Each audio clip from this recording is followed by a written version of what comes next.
Well, hi everybody and welcome to the Mental Toughness and Body Show. My name's Robb Evans and I'm your weight loss coach, your health strategist and published author, transforming your mind, your life, business and fitness to become unstoppable. And today, do I have a treat for you? I have an amazing guest with me. He's the world's #1 wealth and business coach. He's the best-selling author of Millionaire Underdog. He started with no money 10 years ago. He now runs over 50 businesses, has over 26,000 clients around the world, 90 countries. He's the hardest working person I know. He's the most creative and fastest thinker I know. He's my coach, my inspiration. He's the reason I get up at 4:20 a.m. each morning. JT Foxx, welcome to the show. 420 can mean different things, my friend. It can be different things, 420. So I would say 421 in the future. It just sounds better. Like, why 21? 420. Because I usually smoke at 4:20 a.m. and 4:20 p.m. because that's the universal smoking time. Thank you for that wonderful intro. It's also formally known as the world's #1 wealth and business coach, as you know, I have stepped away, not from existing clients and stuff like that, because of how this industry has become, and and actually doing deals and doing some of the, not that I haven't, but doing a lot of things that I teach. But yeah, it's great to listen to you every day, JT, and just hear, how I've been connected with you for over 2 years now, and just seeing how you've changed in terms of what you do with your business, but how you keep on being successful and through this COVID stuff and everything. I want to talk about that in a second. But one of the things that I'm really obsessed about on this show is about looking at successful people, understanding their mindsets and what drives them to just constantly keep on pushing. So I wanted to perhaps go back to, say, 10 years ago when, in your words, you said you started out from broke.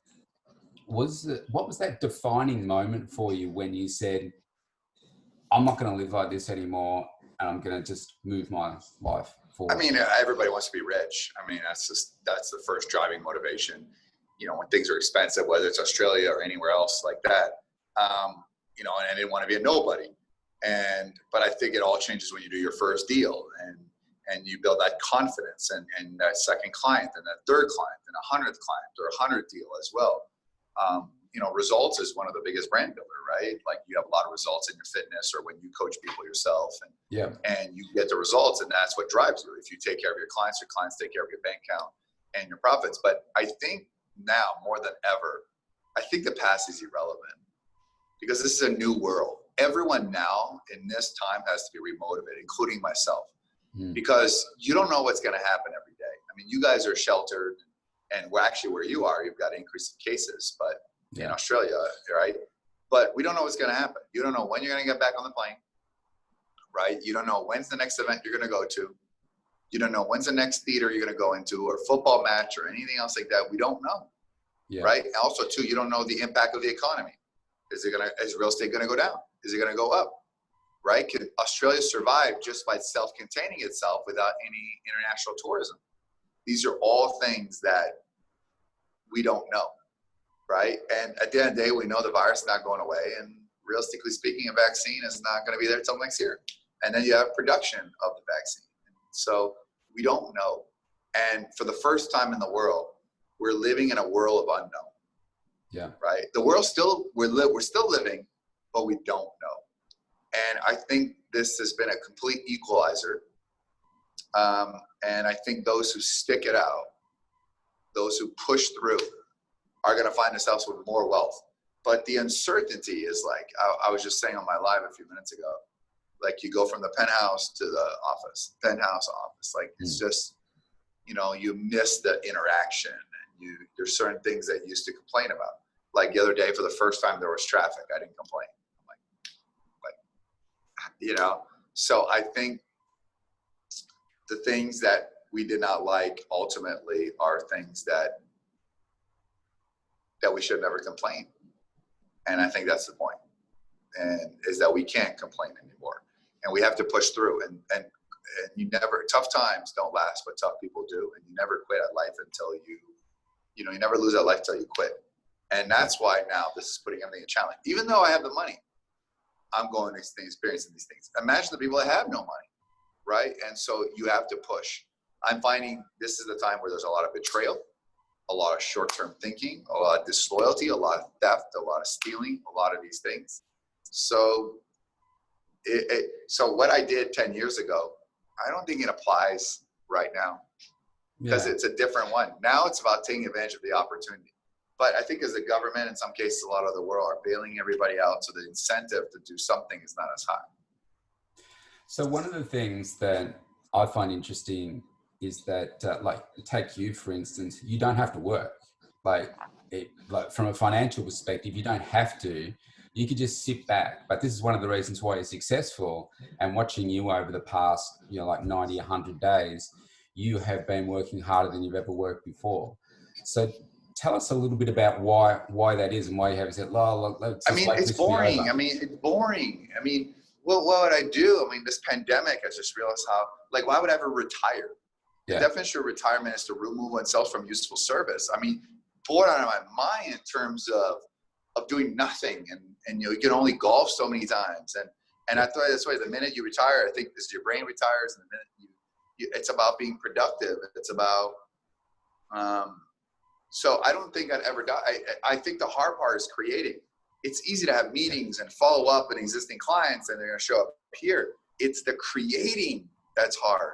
Yes. Coming up with ideas, and then you don't know if it's going to work. And I do I want to set myself for disappointment? And that's the hard part now. And that's what I've been struggling on, to be honest with you. It's just and also too, the fact that I have money, I don't need to push that hard sometimes. So you just take a step back there, you know what I mean?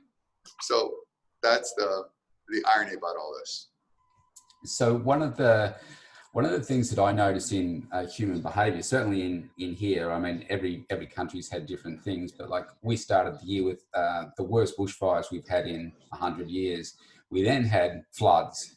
We then had climate change protests. And by March, we had COVID. We've had cyber attacks. The Black Lives Matter thing has come back over here. And now, in the suburb that I'm living right now, today there'll be an announcement and they're talking about shutting down suburbs. It was one of the 10 hotspots in our state. Now we've had, yesterday we had 75 new cases. I was looking, Florida had something like 9,000 or something cases yesterday. 8,700, 9,000, and 8,700. And who knows? I probably could put out my phone and see what people are going through now as we talk here. But it's crazy. But I was wondering, what's your perspective on how can people, here I see on social media, we were 3 weeks into COVID and people were already talking about coming out fatter rather than fitter. And this is 3 weeks into it. They're already giving up. How do you think people can use challenge and failure more effectively to strengthen their mindset? Well, here's the thing. If you have more time and you're at home, there would have been no excuse not to work out. In fact, you guys still had good weather, so there was no excuse not to go out. You can get fat or get fit. That's really the situation. And I think not being able, because before I understood the excuse, right? I'm too busy. Ain't nobody's busy now to be able to work out 30 minutes to an hour. That's why they need to have a workout. And I think when you work out, it keeps your mind fresh, makes you feel good, makes you more productive. I think getting fat makes you get lazy, right? And it's also you're giving up. Just to add 2 challenges, I added 2 challenges last week. I went on a juice cleanse, which I didn't particularly enjoy. It's not because it was hard. It's just because I had a cleanse, I want to do a cleanse. And then I did the cleanse I wanted to eat. Yeah. And then if I eat, I say, should I go back on the cleanse? It's how my brain works. It's really messed up. Yeah. And then I just decided to quit caffeine, which I actually like caffeine. I take those 5-hour energy shots, which I'm sure they're not good for you. But then I thought about what a long-term health confidence. But that also gave you that pep. Yeah. You know what I mean? It gave you that pep that, that I use when I go on stage or, I already have a lot of energy. But now it's because I'm not having it, I want it. Right. And I don't know if it's making me less productive or not. I don't know. Right. Yeah. My brain's messed up today. Yeah. Yeah. Listen, it was a bad day today. And I said, if you have 50 good days, you'll be a millionaire. Today was a bad day. Every problem today happened, just putting out fire. And I'm the type of person I get bothered by that. It kind of because I have to solve it. And that's just the way I am. I was telling people, you know, you have a dark side, you have multiple sides. You have a dark side, you have your fire, and you have your fear. I have no fear, but I fight with my fire, my dark side back and forth, right? Now, a lot of people, the fear encompasses all that stuff. The fear hides the dark side and extinguishes the fire. So people should go out there, talk to someone like you, get a plan. Just like if you're building a house. If you don't have a plan, you plan on failing. That's why people need to reach out to you. So I know, you know, these last few days have been really, really tough for you. And yeah, I'm sorry about everything that I mean, don't be sorry. This is going through there. I look at my bank account. I'm pretty happy. But you must get to those points where you say, do you know what? I'm just going to walk away from all this, and you know, hence the reason for stepping away from, you know, coaching and stuff. But yeah, but I'm not stepping away from business. I'm just stepping away because I don't like the look in the mirror, and everyone's just soiling it, and you know, and I don't need it. You know what I mean? That's the thing. I mean, I am who I am, and I've built a great following. I have a lot of clients for a long time. I've done it in 54 countries. I have clients in 100. It's not much too much for me to prove. And I think the problem is that people are exaggerating how much money, the results. Same thing in fitness, you know. Let's get a six-pack in 2 weeks now. You know what I mean? So, you know what I mean? What happened to 90 days is too long. Yeah. So within that, have you said, do you know what? Success to me looks like this. So therefore I'm going to do, you know, switch back to what you started with kind of thing with your investments. And the problem is that success that I'm building now is not an immediate gratification, right? A lot of people are like, you have a product, you make money. You sell coaching, you make money. You have a service, you make money right there. What I'm doing is I'm planting seeds. And that's my private equity and investing deals in companies. They're all long-term. And when you're psychologically driven to getting income every day, right? And I make a lot of money passively while working. I don't even look at that. Like I could sit here and I probably made more money just during this interview than most people maybe made during a year, but it doesn't affect me because I didn't make it. The money makes it, but I didn't personally make it. So I feel I didn't make it. Yeah. So because I've always equated, I work hard, I get money. Yes. Right. And real estate, although very profitable, buying companies, although very profitable, it's not immediate. Yeah. Right. Even the private equity, it's 5 years, 3 years, whatever. So, you know what I mean? So it's not immediate. Yeah. Yeah. I gotcha. So JT, tell me, I want to talk about your health and fitness for a bit. Tell me what's a typical day of exercise and eating look like for you? Maybe. I mean, it's been different because our gym just reopened yesterday. So obviously it's a very different and, you know, I just was like getting like fat, just feels it wasn't healthy, which is, you know, I had these bands, which I didn't really enjoy, to be honest with you, these bands. So I didn't really enjoy that. You know, and then I'd go running probably middle of the day to break it up. So I'd get up at like, you know, 3:45, 4 o'clock.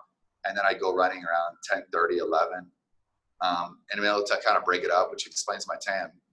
But also because I had a lot of meetings there. So the morning was supposed to be creative, which hasn't really been. And then the rest was kind of meetings and interviews like this for the rest of the day. And, you know, yesterday I started doing a little bit of weights again. So like, I'm just like healthy and fit, not looking necessarily there's not necessarily a plan. And that's probably why I'm probably wasting a lot of time, you know, because I don't have the exact plan, the exact diet. I just kind of do it. I don't like it. I do it. And that's why people need to go people like you that can get a plan. And I'm the first one to know if you don't have a plan, it's not going to work out. One thing that I've found interesting about you is you really don't like working out, but you do it anyway. Yeah. I mean, a lot of things I don't like, and I like doing a lot of things in business, right? You know, before the coronavirus, I would have dreaded doing an interview like that. I dreaded coaching, but you have to force yourself to do. I mean, if everyone did what you love, then you'll never succeed, right? It's like, you know, most people love to feel the burn, or some people love to feel the burn when they work out. I don't, right? But the burn means it's working. But a lot of people live the burn. Maybe that's what they do for a living, competition. So I think each is own. I think we're all built differently, and that's the point. Yeah. So I want to just touch quickly on coaching. So obviously you've got plenty of coaches. We all know the power of coaching. I'm wondering how coaching has helped shape your mindset and strengthen you. It's the most important thing. I have a lot of coaches, and I need a lot of coaching during this time to keep the momentum, to keep the fire, to keep the